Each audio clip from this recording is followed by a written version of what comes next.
Hello students, in today's lecture we are going to discuss angle of contact, capillarity, then the rise or fall of the liquid in the capillary tube. Okay, तो ध्यान से सबसे पहली चीज angle of contact क्या होता है। देखिए students, you are familiar with the glass slide. Okay, let us suppose बेटा ये ग्लास स्लाइड है और ग्लास स्लाइड के ऊपर आप वाटर का एक ड्रॉप डाल रहे हैं। तो ग्लास स्लाइड के ऊपर जब आप वाटर का ड्रॉप डालेंगे तो वाटर का ड्रॉप आपको कुछ ऐसा दिखाई देगा। क्लियर? अगर आप टॉप व्यू देखते हैं तो top view glass slide with the water drop आपको कुछ ऐसा दिखाई देगा। अब बड़े ध्यान से देखिए बेटा, ये वाले जो पॉइंट्स मैं मार्क कर रहा हूं, ये वाले पॉइंट्स जो मैंने मार्क किए हैं, ये वाटर ड्रॉपलेट की पेरीफ्री पर एग्जिस्ट करते हैं। मतलब ये वो वाले पॉइंट्स हैं जो सॉलिड सरफेस को और free surface of the liquid को शेयर करते हैं। तो इन पॉइंट्स को बोलते हैं पॉइंट्स ऑफ कांटेक्ट। क्या बोलते हैं इनको? Point of contact. ये पॉइंट ऑफ कांटेक्ट मैंने मेन फिगर में मार्क किए। अब बेटा एंगल ऑफ कांटेक्ट कैसे डिफाइन करना है, डिफाइन बाद में कर लेंगे, पहले क्या होता है उसको देखते हैं। तो बेटा पॉइंट ऑफ कांटेक्ट पर आप टेंजेंट ड्रॉ करेंगे। पहला टेंजेंट आपने ड्रॉ किया along the free surface of the liquid और दूसरा टेंजेंट आप ड्रॉ कर रहे हैं along the solid surface which is present inside the liquid. पहला tangent along the free surface of the liquid, दूसरा टेंजेंट आपने ड्रॉ किया along the solid surface which is present inside the liquid. Clear? तो बेटा अब इन दोनों drawn tangents के बीच में ये जो एंगल एनक्लोज है, इस एंगल को बोलते हैं एंगल ऑफ कांटेक्ट। बात समझ आ गई? तो definition, it can be defined as the angle between the tangents drawn along the free surface of the liquid and the solid surface in the liquid. समझ आ गई बात? तो यहां पर हमने ग्लास प्लस वाटर का एग्जाम्पल लिया है। ग्लास प्लस वाटर का एग्जाम्पल लिया है। अब बेटा देखिए, अगर हम इसी ग्लास स्लाइड के ऊपर, सेम ग्लास स्लाइड के ऊपर वाटर हटा लेते हैं और मरकरी का एक ड्रॉप डालते हैं, तो जो मरकरी है वो अपना स्फेरिकल शेप मेंटेन करने की कोशिश करता है। तो ध्यान से देखिए, आपको पॉइंट ऑफ कांटेक्ट यहां पर दिखाई दे रहा है। Okay, clear? इसको ग्लोब्यूल बोल देते हैं। तो पहला टेंजेंट आप ड्रॉ कर रहे हैं along the free surface of the liquid और दूसरा टेंजेंट आप ड्रॉ करेंगे along the solid surface in the liquid. अब ये along the solid surface in the liquid कैसे हो गया? ध्यान से समझिए, हम इतने सेक्शन को मैग्नीफाई करके देखेंगे। ठीक है, जब इतने सेक्शन को मैग्नीफाई करके देखेंगे तो इस पॉइंट पर आपने सॉलिड सरफेस जहां पर कांटेक्ट है वहां पे टेंजेंट ड्रॉ करना है। समझ आ गई बात? तो फ्रेंड्स अब ये जो एंगल हो जाएगा ये फिर से आपका एंगल ऑफ कांटेक्ट हो जाएगा। तो एंगल ऑफ कांटेक्ट ध्यान से देखिए, it can be acute, it can be obtuse. तो angle of contact, it can be, the angle of contact, it can be acute, it can be obtuse। Angle of contact question exist करता है, acute कब होगा और obtuse कब होगा? Acute कब होगा? एक्यूट तब होगा जब बेटा adhesive forces between the solid and the liquid molecules dominate करेंगी over the cohesive forces between the liquid molecules. मतलब the adhesive force is greater than the cohesive force. Obtuse कब होगा? क्योंकि मरकरी का जो ड्रॉप था उसने अपना शेप मेंटेन करने की कोशिश की है। तो जो कोहेसिव फोर्स है that will be greater than the adhesive force between the liquid molecule and the solid molecule। obtuse होगा when the cohesive force is greater than the adhesive force। got it sirs? अब अगर angle of contact acute होता है तो बेटा जो liquid है वो सरफेस को वेट करता है, सरफेस के साथ चिपकता है। It wets the liquid wets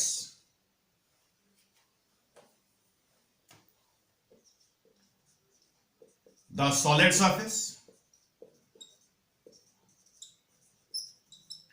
और यहां पर लिक्विड सॉलिड सरफेस को गीला नहीं करेगा क्योंकि उसके साथ चिपकेगा नहीं। Liquid does not wet the solid surface. Got it, students? बात समझ आ गई? इतना काम क्लियर हो गया? अब एंगल ऑफ कांटेक्ट अगर एक्यूट होता है तो कैपिलरी ट्यूब के अंदर लिक्विड राइज करता है। एंगल ऑफ कांटेक्ट अगर एक्यूट होता है तो लिक्विड राइज करेगा इन capillary tube.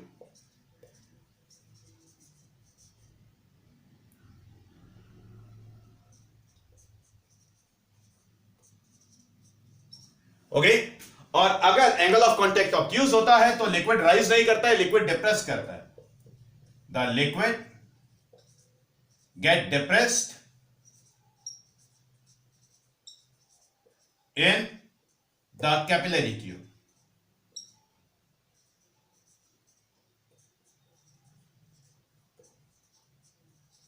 Got it, students?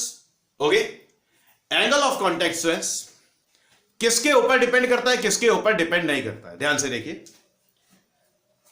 Late us suppose से बेटा ये कोई कंटेनर है, कंटेनर के अंदर आपने ग्लास स्लाइड को वर्टिकल कॉन्फ़िगरेशन में रखा है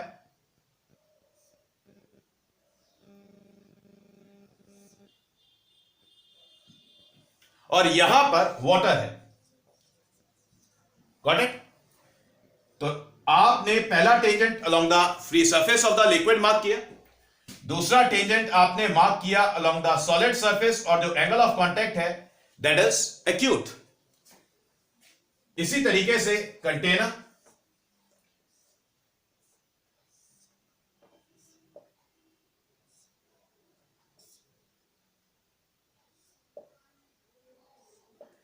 अब की बारी यहां पर मरकरी है और ये वर्टिकल ग्लास स्लाइड। तो आप देखेंगे फर्स्ट टेंजेंट आप ड्रॉ कर रहे हैं along the free surface of the liquid and the second tangent is drawn along the solid surface in the liquid. तो दोनों ड्रॉन टेंजेंट्स के बीच में जो एंगल है that is the angle of contact. Okay अब अगर आप ग्लास स्लाइड को रोटेट करें वर्टिकल प्लेन में तो एंगल ऑफ कांटेक्ट चेंज नहीं होता है। तो angle of contact is independent of the inclination of the solid surface in the liquid। बात समझ आ गई? क्लियर? अब देखिए, अब ग्लास स्लाइड आपको दिखाई दे रही है, इसके ऊपर वाटर ड्रॉप आपको दिखाई दे रहा है। वाटर ड्रॉप के ऊपर जो मीडियम है, अगर बेटा मीडियम चेंज होगा तो मीडियम का वेट चेंज होगा, जिसकी वजह से जो फ्री सरफेस है वो दब जाएगी तो फ्लैट होने की कोशिश करेगी, जिसकी वजह से एंगल ऑफ कांटेक्ट चेंज होगा। तो angle of contact inclination of the solid surface in the liquid पर डिपेंड नहीं करता है। Angle of contact will depend on the medium which is above the free surface of the liquid. बात समझ आ गई? तो स्टूडेंट्स ये एक एंगल ऑफ कांटेक्ट का मैंने कंप्लीट डिस्क्रिप्शन आपको दे दिया। ओके तो आप इसको कॉपी कर लें।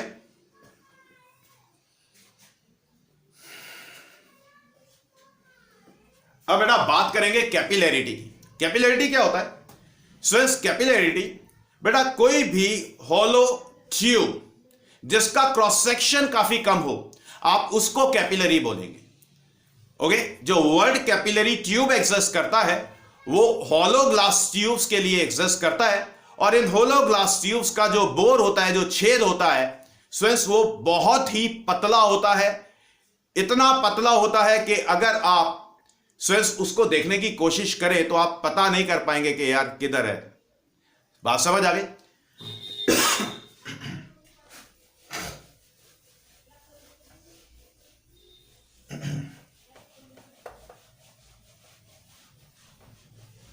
तो देखिए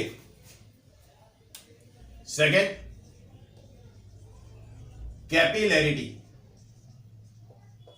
कैपिलैरिटी क्या होता है बेटा? कैपिलैरिटी राइज और fall of the liquid inside the capillary tube होता है।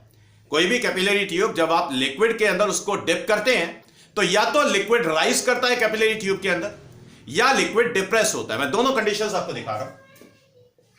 लेट अस सपोज से इट इज से the container and it is the capillary tube which is made up of glass. और यहां पर लेट अस सपोज से we are having water. बेटा water और ग्लास के केस में अगर कैपिलरी ट्यूब आप कंसीडर करते हैं तो जो लिक्विड है वो राइज करता है। अब ये जो फ्री सरफेस आपको लिक्विड का दिखाई दे रहा है इनसाइड द कैपिलरी ट्यूब, इसको बोलते हैं मेनिस्कस।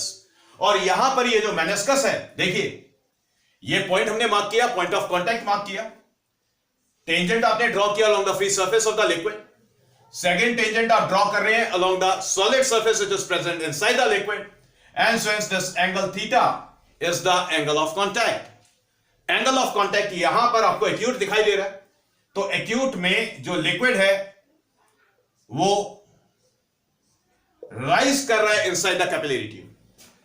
और since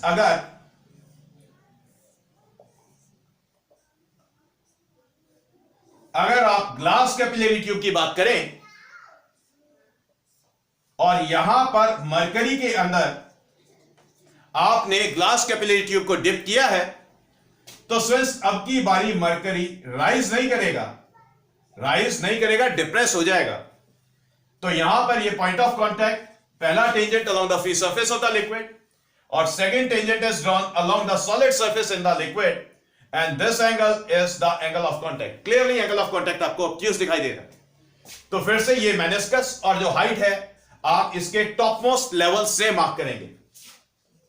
So we are going to say that this H is simply the depression which is produced in the mercury column inside the capillary tube. Got it, friends? यहां पर meniscus को देखिए, free surface को देखिए, और यहां पर देखिए, यहां पर जो मेनिस्कस है, जो free surface of the liquid in the capillary tube होता है, उसको मेनिस्कस ऑफ द लिक्विड बोलते हैं। Meniscus is convex upward, convex upward, meniscus is convex upward, और यहां पर meniscus is concave upward, concave upward. बात समझ आ गई फ्रेंड्स? एंगल ऑफ कांटेक्ट अगर एक्यूट है तो लिक्विड राइज करेगा, एंगल ऑफ कांटेक्ट अगर ऑब्ट्यूज है तो लिक्विड फॉल करेगा। अब समझने की कोशिश करते हैं फ्रेंड्स कि बेटा ये जो लिक्विड का राइज है या फॉल है ये क्यों हो रहा है। ठीक है, आप इसको एक बारी कॉपी कर लें।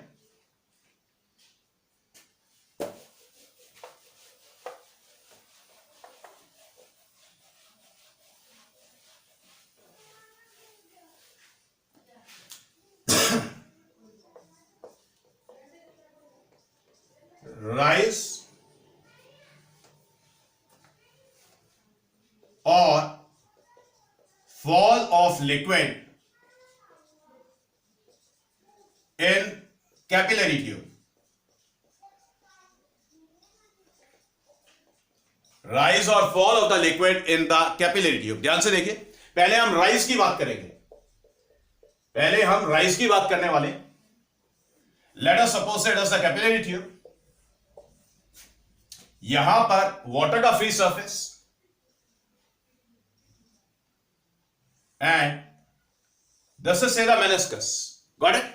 अब ध्यान से देखिए बेटा, यहां पर आपने टेंजेंट ड्रॉ किया, so this drawn tangent it represents the force of surface tension, और सिंपली यू कैन से इधर पॉइंट पे मार्क कर रहे हैं तो सरफेस टेंशन। दूसरा टेंजेंट यहां पर, and this angle is theta, the angle of contact. बिल्कुल ठीक इसी तरीके से surface tension S, tangent angle theta, angle of contact. तो बेटा ये जो लिक्विड मॉलिक्यूल कैपिलरी ट्यूब की इनर वॉल के कांटेक्ट में है, लिक्विड मॉलिक्यूल ने कैपिलरी ट्यूब के ऊपर जो फोर्स लगाया दैट इज एस। तो जो इनर वॉल है कैपिलरी ट्यूब का, वो लिक्विड मॉलिक्यूल के ऊपर जो फोर्स लगाएगा that will be the reaction.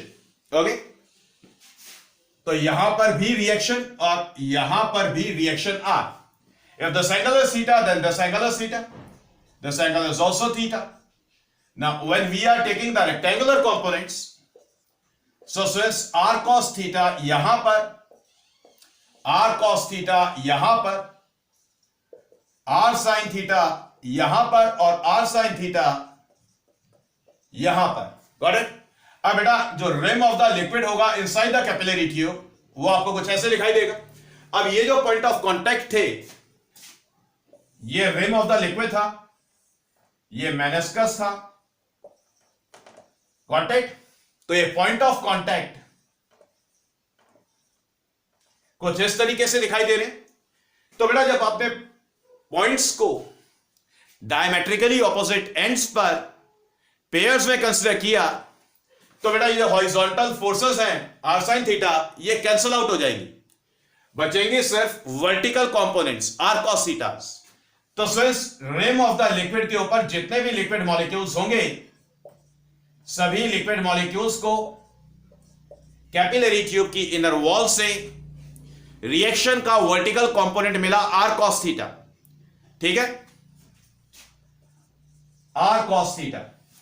Late us suppose small R be the radius of the rim or the radius of the bore of the capillary tube, then the total upward force which is experienced by the rim of the liquid,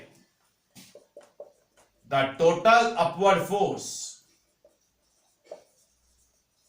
experienced by the rim of the liquid, it will be equals to r cos theta multiplied with 2 pi r. R cos theta multiplied with 2 pi r. Now this r, it is equals to s, so that total upward force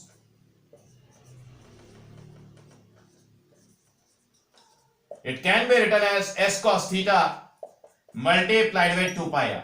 Okay students, तो ये जो rim of the liquid आपको दिखाई दे रहा है capillary tube के अंदर, जो टोटल वर्टिकल फोर्स लगा it is s cos theta into 2 pi r, जिसकी वजह से स्टार्टिंग में जब कैपिलरी ट्यूब लिक्विड के कांटेक्ट में आया होगा तो रिम पहले यहां पे बना होगा।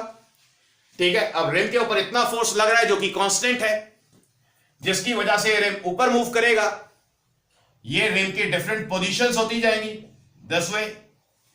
तो रिम राइज कर रहा है, यहां से जो लिक्विड है वो कैपिलरी ट्यूब के अंदर एंटर करता जाएगा। अब क्वेश्चन एग्जिस्ट करता है कि ये जो लिक्विड है ये कैपिलरी ट्यूब के अंदर राइज कब तक करेगा। ये बेटा राइज तब तक करेगा जब तक ये total upward force weight of the liquid column से बैलेंस ना हो जाए।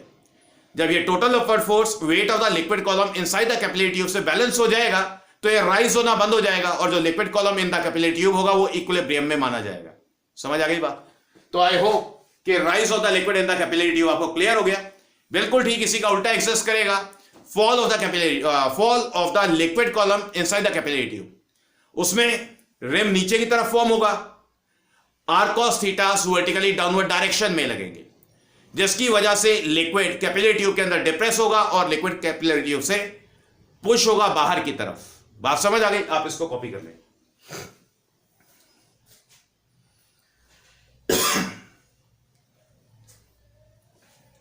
Okay so it's done. अब देखिए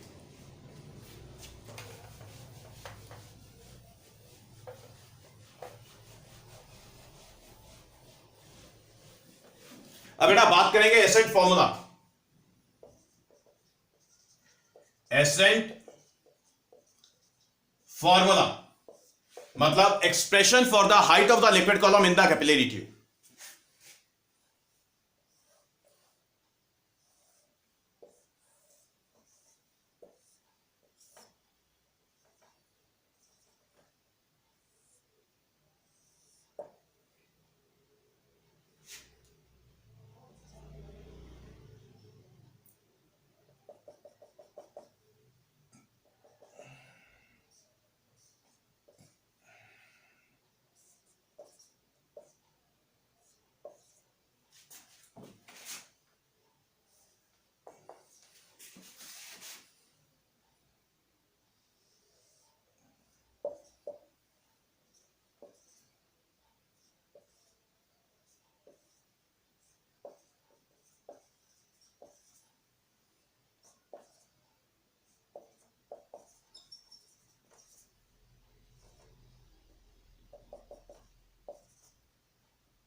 तो स्टूडेंट्स मैं पूरा रिम मार्क नहीं कर रहा हूं, ठीक है? अब ध्यान से देखिए, हमें हाइट का एक्सप्रेशन ऑब्टेन करना है। हाइट के एक्सप्रेशन के लिए जो टोटल अपवर्ड फोर्स था अभी मैंने आपको एक्सप्लेन किया था। मान लेते हैं कि h is the height of the liquid column, h is the height of the liquid column which is in equilibrium inside the capillary tube. Okay, अगर बेटा लिक्विड इक्विलिब्रियम में है, in equilibrium,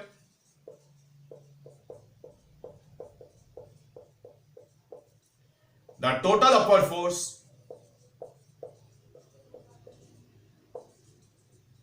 it will be equal to the total downward force.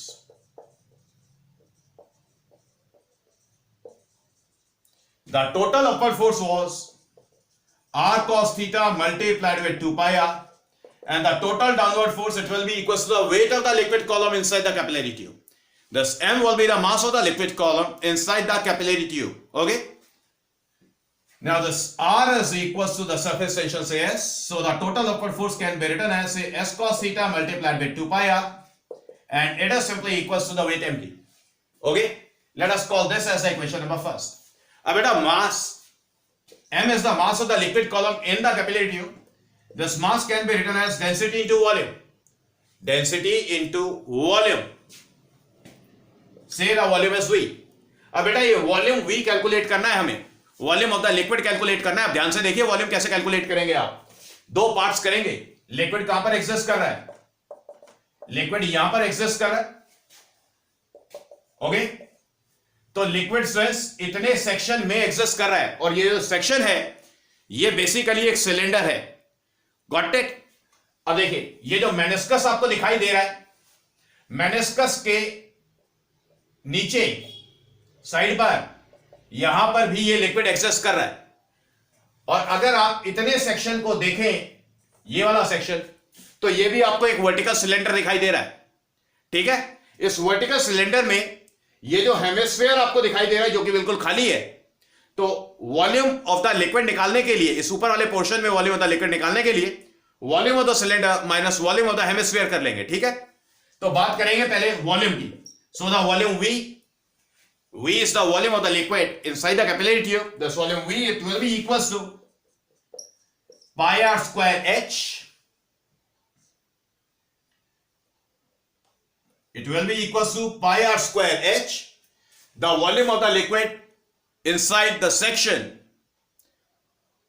inside the cylindrical column of height say small h, ये नीचे वाला section, plus the volume pi r square into r, volume of the cylindrical column of length small r, minus the volume of the hemisphere.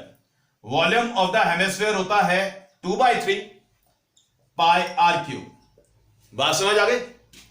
तो students pi r square को common लेते हैं.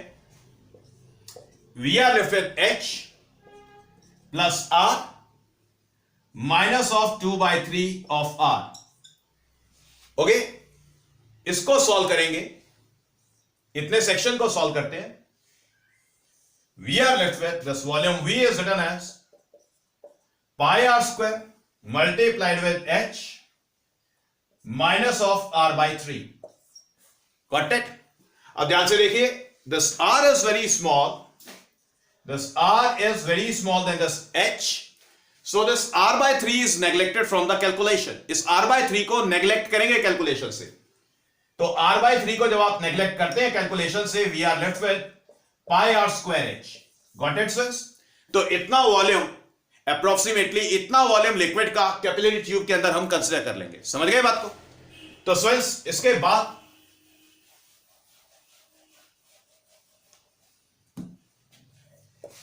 बाद का calculation friends मैं यहां पे कर रहा हूं.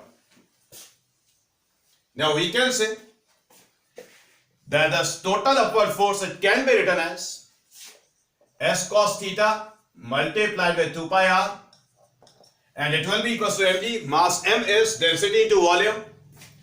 The density is supposed to be rho. The volume V it is pi r square h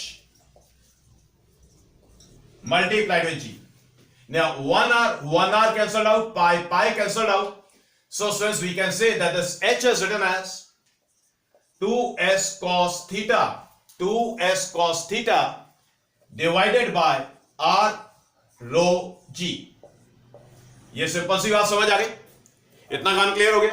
So it is the expression for the height of the liquid column inside the capillary tube. इसको यहां पर complete करना है. ठीक है, अब ध्यान से देखिए बेटा, s सरफेस टेंशन है जो कि कांस्टेंट है, rho density of the liquid है जो कि कांस्टेंट है, और g acceleration due to gravity है कांस्टेंट है, थीटा एंगल ऑफ कांटेक्ट था वो भी कांस्टेंट है. So from it we can say that this h into r is constant. the product of the height of the liquid column in the capillary tube and the radius of the bore of the capillary tube is always constant. समझ आ गई बात? अब इसको ध्यान रखें क्योंकि जो अगला टॉपिक है उसके लिए हमें इसको यूज करना है. आप एक बार कॉपी कर लें calculation.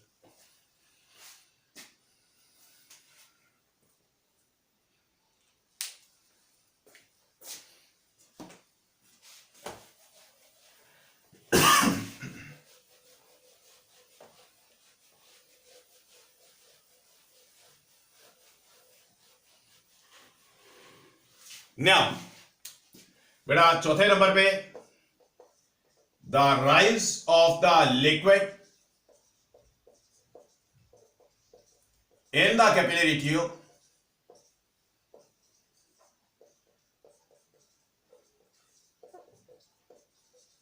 Of insufficient length. Insufficient length. अब ये क्या है इसको मैं आपको समझा रहा हूं. लेट अस सपोज सिस्टर्स, आपके पास एक कैपिलरी ट्यूब है जिसका टोटल लेंथ 20 सेंटीमीटर है. आपने इस कैपिलरी ट्यूब को वाटर के कांटेक्ट में रखा एंड लेट अस सपोज कि वाटर इस कैपिलरी ट्यूब के अंदर राइज करता है अप टू 18 सेंटीमीटर. समझ गए बात को? 20 सेंटीमीटर का टोटल लेंथ था कैपिलरी ट्यूब का. वाटर राइज कर चुका है 18 सेंटीमीटर तक. समझ गए? अब ऐसा करते हैं, इसको हटाते हैं और वाटर को ड्रेन आउट कर देते हैं कैपिलरी ट्यूब के अंदर से. अब ये जो कैपिलरी ट्यूब है जिसका एक्चुअल लेंथ 20 सेंटीमीटर था, अब हम इसके 4 इक्वल पार्ट्स करते हैं.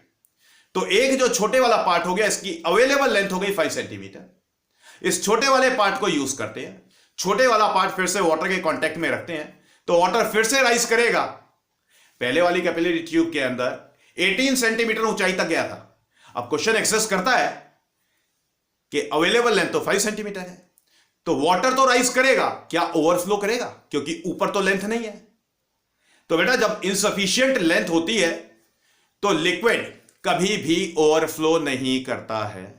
क्यों नहीं करता है? याद करिए, रिकॉल करिए, लिक्विड राइज क्यों कर रहा था?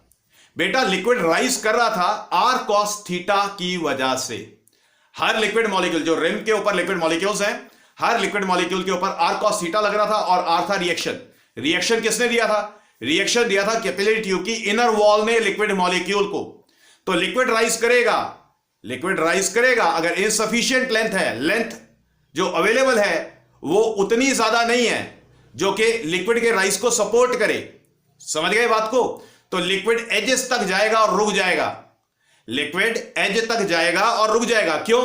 क्योंकि इसके ऊपर तो मटेरियल नहीं है, रिएक्शन मिलेगा नहीं. रिएक्शन मिलेगा नहीं तो आर कॉस थीटा 0 हो जाएगा, जिसकी वजह से नेट अपवर्ड फोर्स 0 हो जाएगा. तो सिंस जब इनसफिशिएंट लेंथ होती है तो लिक्विड ओवरफ्लो नहीं करता है, एजेस तक राइज करता है. The liquid will rise to the edge of capillary tube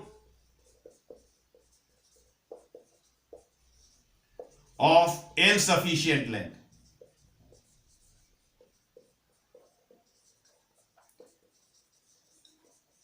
But it does not